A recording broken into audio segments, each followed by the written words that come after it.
Wow, that's incredible. What is going on, guys? Welcome back. By the title, you know we're going to be talking about the Shimano Curado DC.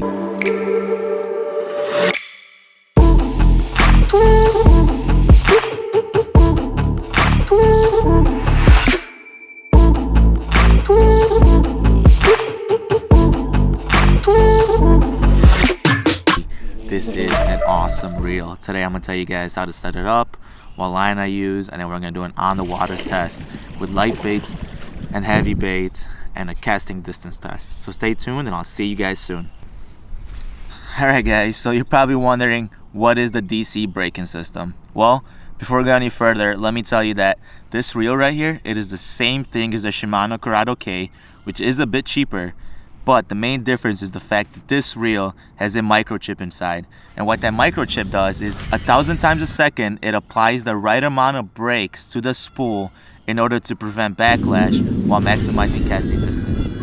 So that is pretty much the main difference between the two. What's going on here? So yeah, I mean, it's up to you. You know, if you want to get into something more expensive, obviously, or you're a beginner, I recommend this. It is pricey, but I definitely think it's worth it. Alright guys, so setting this bad boy up is fairly simple. On the right side of the reel, which is, this is the left hand, you got 4 different braking modes. On the left side, you got a tension knob. What you want to do is, before you even do anything, you want to shake your spool and see if there's any movement in it. If there's no movement, that means that your tension knob's already tight enough. So you might want to go back the other way and set it up yourself. However, if it moves a little bit, keep turning your control knob until you stop feeling any wiggle in the spool. Some people give it an extra half a turn. I didn't. I left it. As soon as it stopped wiggling, I left it at that, and that's what works for me. Now, on the right side, there's 4 braking modes. So what you want to do is, depending on what type of line you're using, that's the brake mode you're going to use. So for me personally, I'm using fluoro, so I am on the 3rd setting. So that's pretty much how you set it up. Play around with it and see what works for you. Alright guys, so the Shimano Curado DC comes in 3 different models for gear ratios, right? A 6.2, 7.4, and at 8.5. So what does that gear ratio mean? That means that for every full revolution of the handle that you do, the spool is going to spin 6.2 times, 7.4 times, or 8.5 times. So you're probably wondering, what reel should I get? Well, it is personal preference. Some people say that you want a slower gear ratio, such as a 6.2 for spinner baits and crankbaits, to keep that lure down there. If you want to use a 7.4 and 8.5, 8.5 is good for pitching and flipping in my opinion, and I went with a 7.4, and I found that this works best for me when I'm using the rod to work a lure, such as a jig, a Carolina rig, or a frog. So there's personal preference, but I did notice that with a 7.4, I do get tired a little bit quicker. So just pick what you want and go from there.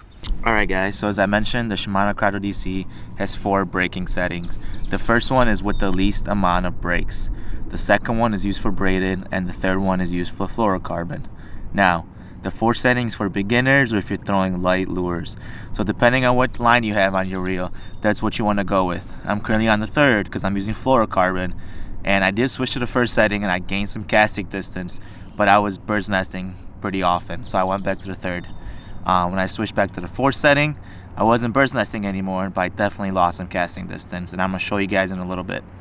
Alright guys, so let's talk line. So for me personally, it was between fluorocarbon and braid. So it just depends on the type of fishing that you do.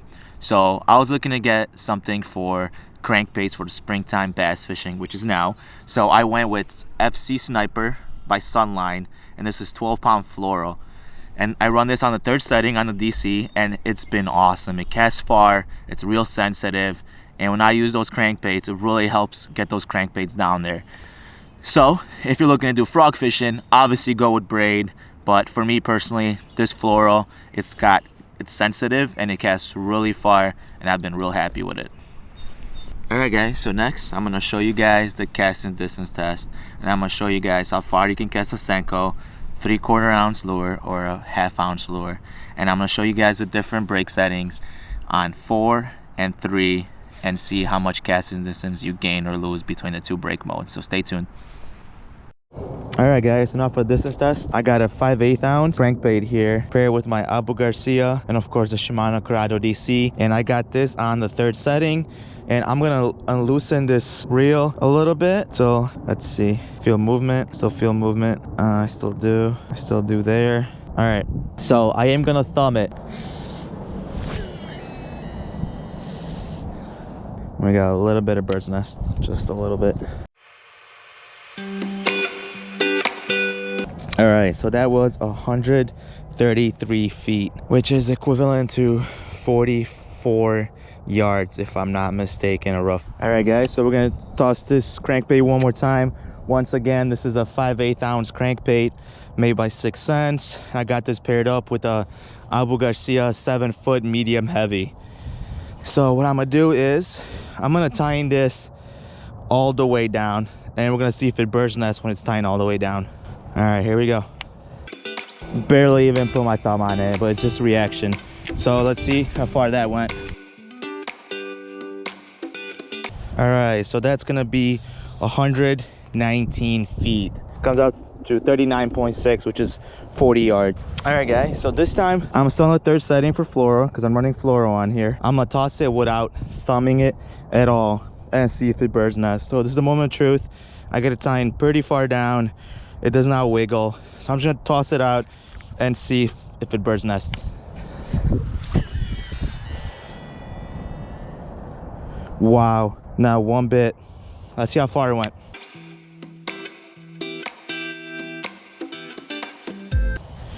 Wow, shockingly, this went to 133 feet. Wow, and that's with it tying all the way down. So I'm not exactly sure how that happened. Maybe I had a strong gust of wind or something, but I'm gonna give you guys the exact yardage. So that comes out to 44.3 yards. Here it is, 133 feet. Wow. Next, I'm gonna show you guys how far it casts on the 4th setting. So I got on the 3rd setting for fluoro, but I'm gonna move it to the 4th setting, which is for lighter lures, for beginners, and we'll see if there's a difference. So we're on the 4th setting. This is for beginners or light lures. So let's see what happens now.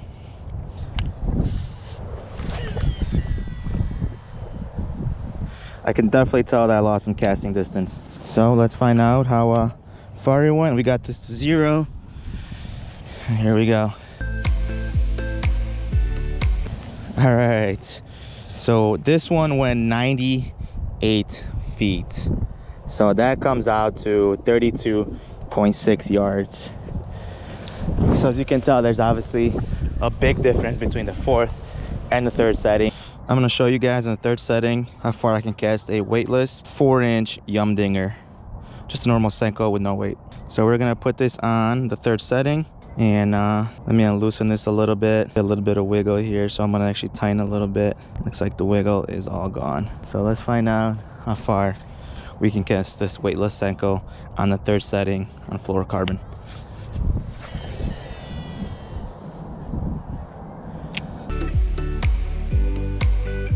All right, so it looks like we are at 73 feet for this. And 73 feet comes out to 24 yards. That is absolutely impressive. Alright guys, so if you're watching this video, you're probably just like me before I bought this reel. You're trying to figure out, is it worth the money? Well, let me tell you a few of the pros and cons. So first thing, casting distance. It casts really far. Now why is that important? What's important to me because the further I am able to cast, the more water I'm covering, give me a higher chance of catching a fish. Second of all, the sound it makes when you cast, it is an addicting sound and it's music to my ears. I don't know what it is about it, but I love it. Now, third of all, if you are not the best with bait casters, this bait caster right here will help you get better. So you put on the 4th setting, which is for beginners or light lures, and you will slowly, gradually apply less breaks to the reel, making you able to get better. Now, cons. Let's talk about cons. Obviously, the main thing is price. It is not cheap. So, you know, if it's something that you can afford, I'd say definitely go for it and give it a try. Second of all, since it does have a microchip inside the reel, I suggest that you're a little bit more careful and try not to get it wet. because it could potentially cause some problems. So yeah, you know guys, just, you know, if you want to go for it, go for it. But like I said, it is completely up to you and what your needs are. Oh, that's a nice one. Come here, buddy. Wow, that's a tank. It's a tank. Come here, bud. Holy smokes. Wow, this is my biggest bass. Holy smokes.